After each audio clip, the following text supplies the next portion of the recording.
Hello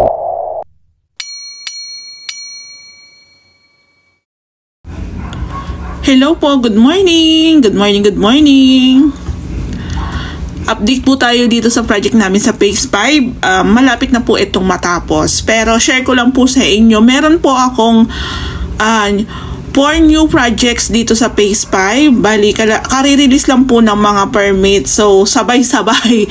Ayan, bahala na po ang team. So, ito nga po, wow, ang ganda. Ayan. Ito po yung request ni ma'am na gusto niya yung kanyang molded door is, ang pintura po is brown. So, ang napili ko po is caramel brown po yan. Nagamit ko na po yan sa isang project ko, kaya sabi ko, saktong-sakto to sa request ni ma'am. So, sa mga ganyang renovation, pwede naman po talagang mag-suggest si client. Sabi ko nga po sa inyo, sila po ang masusunod sa mga paggawa nila. Kasi unang-una, bahay nila yan.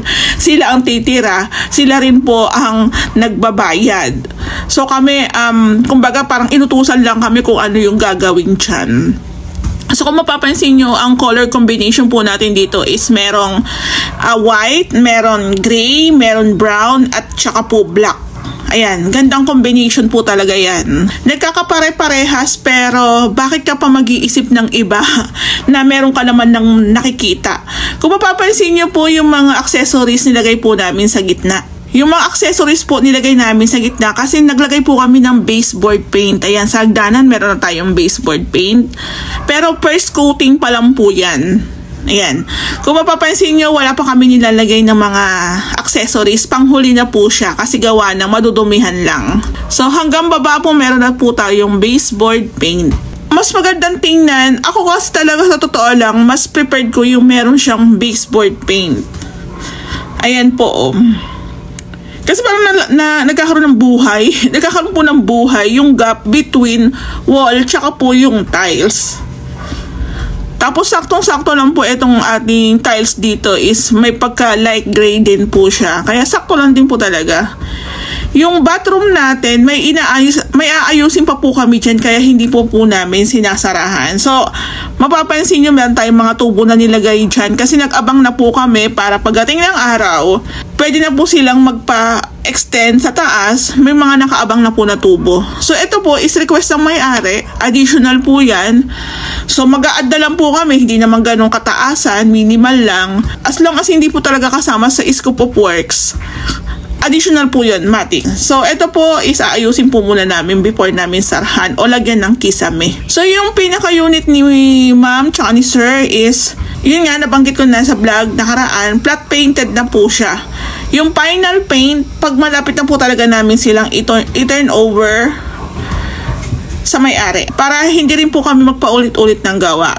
Tapos dito po sa may front extension, nag-decide si Ray na ipagawa na po yung floor tiles dito po sa may garage. 40 by 40 po yan. Sila sir po ang pumili, ang nagprepara niyan before po siya umalis. So, ganun lang po. Kung abroad kayo, then magbabakasyon kayo, pwede naman po kayo ang mag-asikaso, mamili ng mga tiles na gagamitin, mga accessories. Mas maganda nga po yun eh.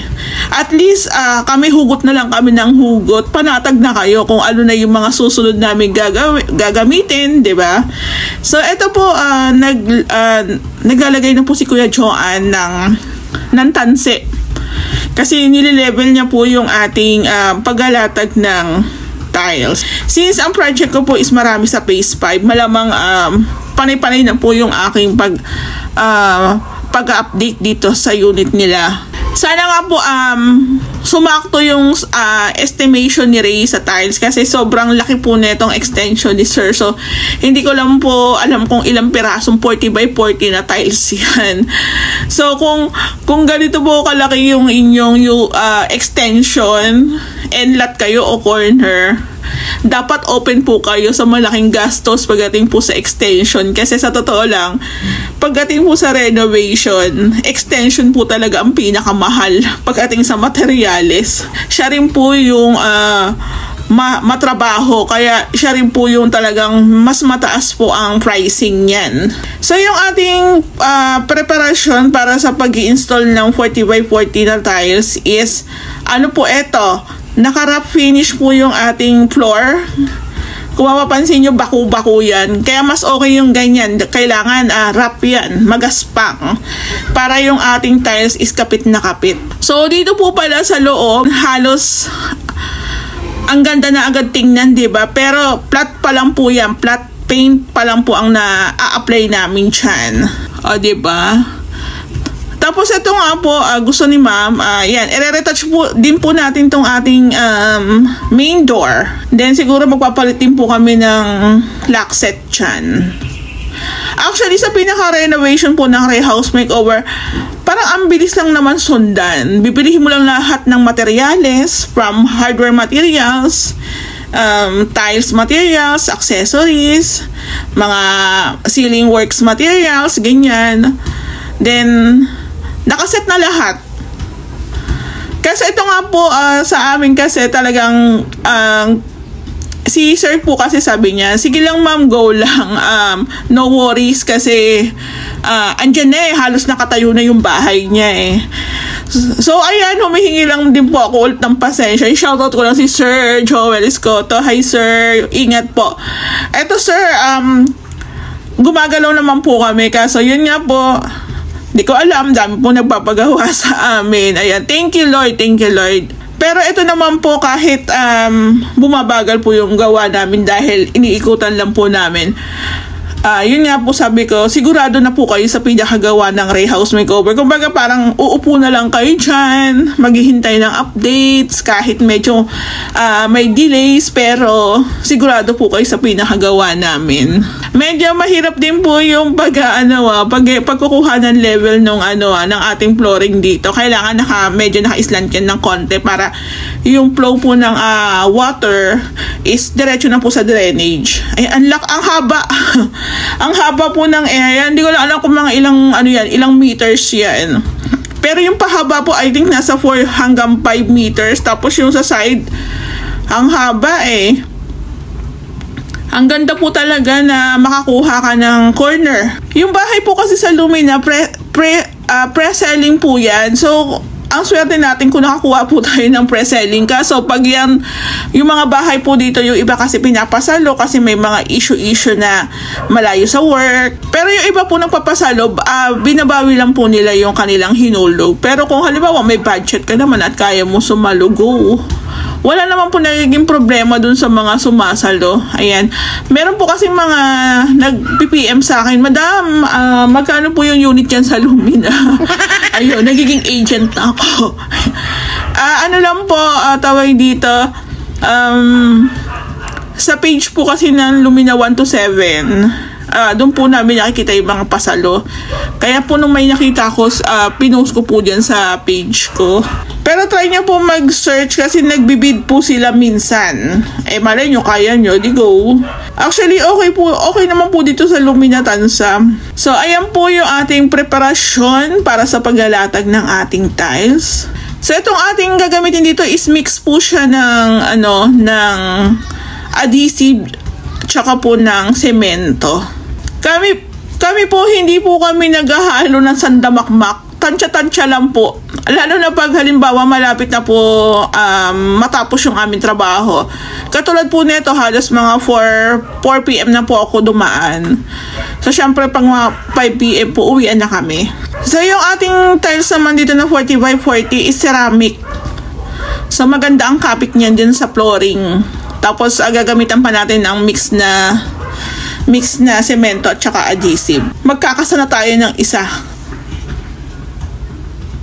So, again po, kung makita po ito ng iba na mga gumagawa din at iba sa gawa nyo, baka sabihin nyo, mali. Mali yung gawa namin, tama yun sa inyo. May kanya-kanya po tayong diskarte. May kanya-kanya po tayong diskarte sa paggawa. So, wag na po natin i-compare. Kasi ako, itong mga kasama namin sa hanap buhay is magpo 4 years na po kami. So, ako, as nagbablog, mas sila ang nakakaalam sa trabaho nila, hindi po ako. Ayan. So, dyan po ang ating starting. Yan. So, ayan po, alam ko, pag kulay brown po yung likod ng tiles, alam ko po ceramic yan. Ayan po ang aming preparasyon.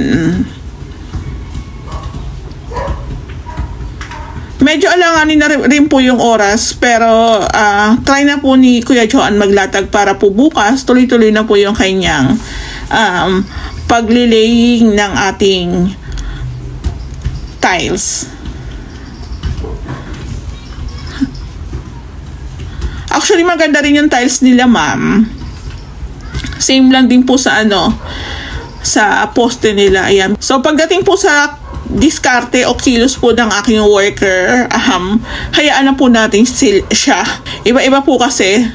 So, feeling ko yung ating tiling works dito sa may front extension, aabutin siguro yan ng mga 2 to 3 days kasi gawa ng napakalaki po ng kanilang extension ng kanilang garahe. Thank you po. Hello po, magandang hapon. Update po tayo. Today is Saturday. Ayan, may update tayo. Itong unit nila, ma'am, actually sobrang malapit na itong matapos kaso may mga additional kasi ipapagawa. So, medyo matagal-tagal pang hintayan lalo na pag finishing works. Medyo mas matagal. Ayan po. So, pali-share ko nga lang po pala, nung last time, nagpahid na po sila ng Flexiband dito sa back extension. Ayan, Flexiband po yan. Kahapon po si Ray, naglagay na rin po siya ng Sista waterproofing. Ayan. So, kung mapapansin nyo dito, Flexiband, tapos dito Sista. Ito po, lalagyan po namin to ng pintura. Hindi ko lang po sure kung meron pang Sista, pero mas maganda kung may Sista rin po para doble-doble po ang ating waterproofing. Ayan. Kahapon po, nung isang araw po pala galing ako dito, nagpe-prepare po si Kuya Joan para sa kanyang pag-alatag po ng 4540 garage style. Ayan.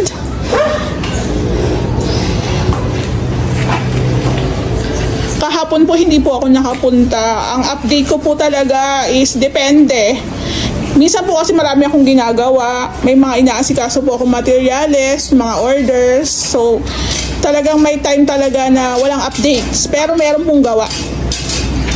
Iniwan ko po si Kuya Joan last time. Nakalatag na siya ng 2 piraso. Ito po ngayon patapos na. Ayan, konti na lang. Pati po yung mga siroho dito, ayan, natakpan na rin po siya. Konti na lang. Ito po yung ating septic tank bulb. Buti nga po kararating lang po niyan from Lazada. Ito po yung nilalagay namin sa septic tank ni Lumina. So, ito na lang po, dito na lang po yung magiging access pagdating ng araw. Kung halimbawa po, mapuno yung ating septic tank. Ayan. Ito po lang, parang matulog. Kaya ano? Parang. Ayan o.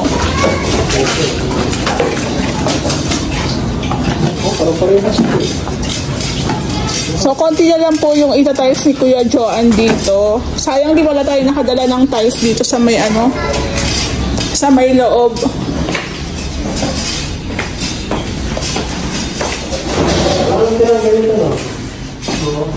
Ayan. Okay na po yung ating okay na po yung ating mini cove dito. Tapos sa kitchen naka PVC rin po tayo. Tapos dito po sa may kanilang dining is meron din po tayong mini cove. Ayan. Mas prepared namin mini cove kasi nakakataas po siya ng ceiling unlike po sa drop. Pwede din po tayong mag-plain ceiling dito pero yun nga po since nakita po nila sa renovation sa design po ng Ray House Makeover. Ayan. Para gano'n na lang yung sinusundan. So, palipat na po sa po yung ating tiling works dito. Sunod naman po yung ating cabinets. Kitchen cabinets, rather. Ayan o, di ba? Ang ganda.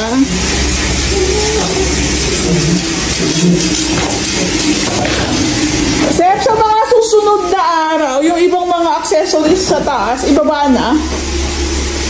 No? Para malinis na yung ano. Oo, dito na lang para makakilos na rin ng maigi. Dito naman po sa bathroom, inayos na po daw nila to kahapon. Tapos ayan nga, nasarahan na rin po siya. Meron na rin po siyang PVC panels na plain white lang po ito. Ayan po kasi yung gusto na may-ari. So lahat po naka-PVC panels, pero yung sa bathroom lang po yung white. So pwede na po ni Kuya Joanne, pagkatapos po siya dyan sa garage area natin, pwede niya na pong i-continue yung ating tiling works dito sa ating bathroom. Ayan, tapos pwede na rin niyang ilagay yung ating toilet bowl. Ayan, konti na lang naman po itong itutuloy niya. Tapos pag nalagyan na rin po siya ng tiles, lalagyan naman po natin siya ng kornisa. Ayan, tapos sa mga susunod na araw, pwede na rin po tayo mag-install ng mga ilaw paunti-unti para maging maliwanag na rin po yung unit. Ayan po. So panghuli na po talaga ang aming final paint dito, gawa ng meron pa po kayong mga gagawin. So maganda rin po talaga ang kakalabasan ng unit nila, ma'am, kasi halos kompleto po ito eh. Ito nga po merong papahabol na bed frame. So go na rin pala sila doon. Tapos parang according kay ma'am, parang meron din yata ang TV console, not sure lang. Yung mga gamit po pala, pinapababa ko na kay Kuya Joseph, para po dito sa taas. Once na nag-start na rin po kami para sa bed frame, malinis na. Tsaka, ma-install na rin po namin paunti-unti yung ibang mga accessories. Ilagay na lang po namin sa baba. Para kahit paano makapag-final paint na po kami dito. Doon nga po pala sa nagtatanong. Ang ganda oh. Ito po is, hindi po siya varnish. Pintura lang po ito na caramel brown. Ang ganda. Ang ganda po kasi ng kulay niya. Akala mo doko finish. Actually, isang ano pa lang ito. Isang hagod pa lang yan. Isang apply pa lang po yan. Ito po, sista, waterproofing na po si Ray dito sa ating slab. Isang balde po ginamit namin dyan. Di ko lang po sure kung meron pang tira. Pero yun nga, mas maganda po talaga ang sista. Pinariority na po namin ang pag-apply ng sista waterproofing, gawa ng meron na po kaming keys sa baba. So, mas maganda, safe na yung ating back extension o yung ating kitchen area. Ayan. Ang kulang na lang po nito, handle. Ayan, no? So, ito po manipis pa. Dodoblehan po natin yung pag malapit na namin, i-turn over kay ma'am. Kay sir. Ayan. So, pati po yung mga window type na AC, i-install na rin po natin yan para mabawasan na rin po tayo ng mga accessories dito. Ibaba ko kaya to. Ayan. So, sobrang alikabok na rin niya. Kaya kung ako po sa inyo, mapapagawa po kayo ng unit, kailangan po naka-ready na po yung mga accessories. Lalo na po yung mga lababo, mga kalan, mga shower set. Kasi kailangan po yun pag nag-abang para sa mga tubo, sa mga tiles. So, ito sir, meron naman po ditong gawa kasi minsan hindi nga po ako nakakapunta. Gawa ng ang dami ko rin po naiikutan.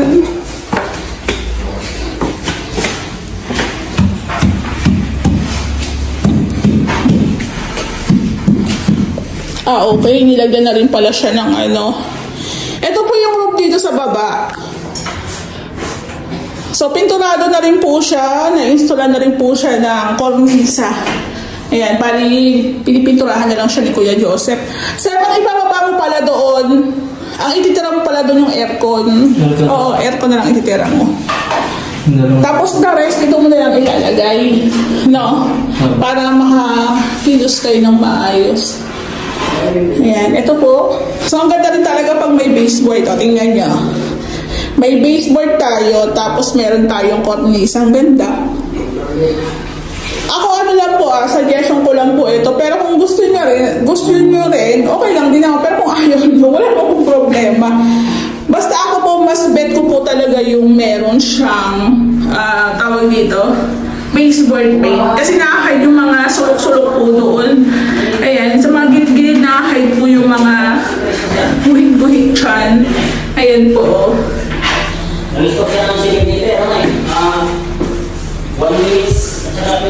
So, ito po yung unit nila, ma'am, na-excite po akong matapos. Na-excite kami ng team kasi, parang ano to iba pagawa lahat. Ayan, nakakatuwa lang. So, pag ito po malapit ang matapos, lahat na po ng followers ko sa Ray House Makeover halos nakaabangan na. Pero konting hintay lang po. Pag na-total din po natin yung mga material cost dito, i-share din po natin yan sa inyo. Ayan. Ito yung bar counter, opak. Bar counter. Alam ko, may gagawin pa kami dito parang shelves. Not sure lang sa final design namin dyan. Ayan po. So, ito pong in-order natin na marine wood na local. Not sure lang, alam ko kulang pa yan eh.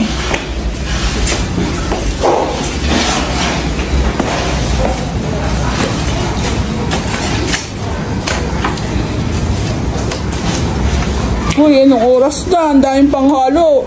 Kurok ka lang yan. Makapal man dito, madam. Sige. Makapal nga. Yung laban na ngayon, isang simito, isang disipin eh. Oh. Sige. So, konti na lang yung itatiles si Kuya Joan. Konting-konti na lang din talaga.